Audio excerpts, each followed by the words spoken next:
Tak. Kasih kepada Nabi. Bila kasih kepada Nabi, tak lawan Nabi. Dan kita kasih kepada seseorang, betul ke?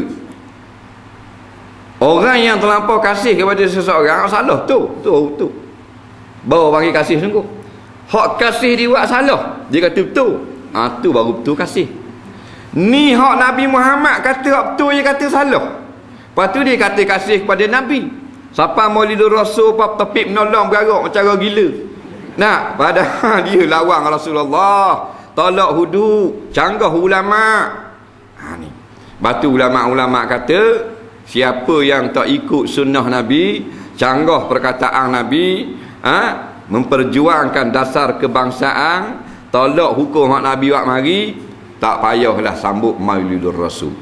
Sambut Maulidur Rasul ni untuk orang yang nak hidupkan balik jalan Nabi, untuk orang yang nak ajak manusia balik kepada sirah Nabi, untuk dapat kasih sayang semula, ingat kepada Nabi baru tu. Dia juga yang bergerak pegang spanduk Muhammad ikutan kami, kepala otak faham, Muhammad ikutanmu guana. Orang kata dah hukum hudud guana. Hukum hudud dah boleh dah sabar dah zaman sekarang. Hukum hudud zalim dan sebagainya. Bakar api spanduk. Betul tak? Takut nak kata betul. Betul tak? Tak agak cetang terus. Ni cerita sungguh gurau-gurau je kok. Kita kena kasih kepada Rasulullah SAW kerana dialah pedoman. Betul tak betul, dialah pedoman. Kalau kita gilau, orang dulu dia tengok angin, nak tahu. Dia tengok angin, nak tahu punca, tengok angin. Betul tak betul jalanan, dia tengok angin. Di mana tengok angin? Ni angin barat, ni angin tenggara, ni angin besuk, ni angin hijau. Banyak. Ada orang yang tengok bintang sebagai panduan. Dia kenal bintang ni kalau terturuk, naik alun jatuh. Bintang ni kalau kita canggah, naik alun naik. Dia begitu. Dalam hutang orang pakai kapal.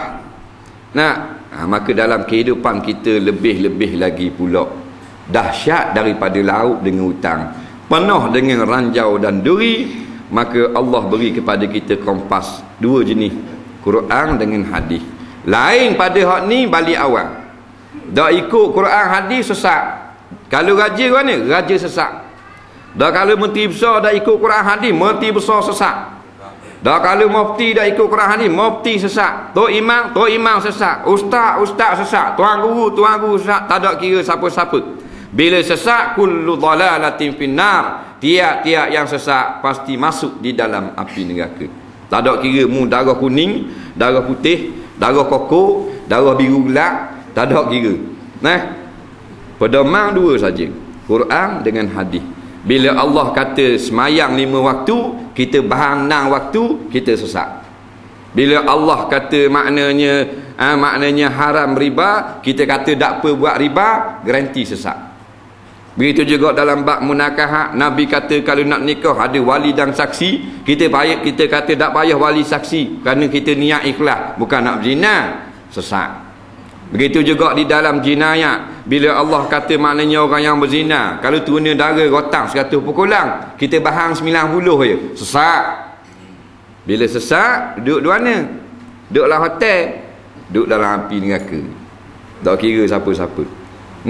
Tu